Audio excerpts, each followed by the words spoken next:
Palayain mo ang sarili mo mula sa isang kwento na nangyari na nakaraan.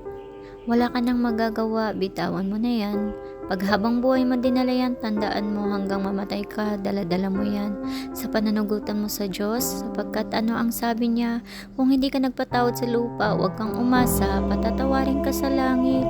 Bihira lang humingi ng kapalit ang Diyos, bihira lang siyang magbigay ng kondisyon sa kanyang biyaya. At ngayong ebanghelyo, ito ang sinasabi sa atin, may kondisyon ang kanyang pagpapatawad. Hindi ito para sa kanyang sarili, kundi para sa atin, para ma-enjoy natin ang buhay natin sa mundong ito. Gusto nyo ba maging masaya?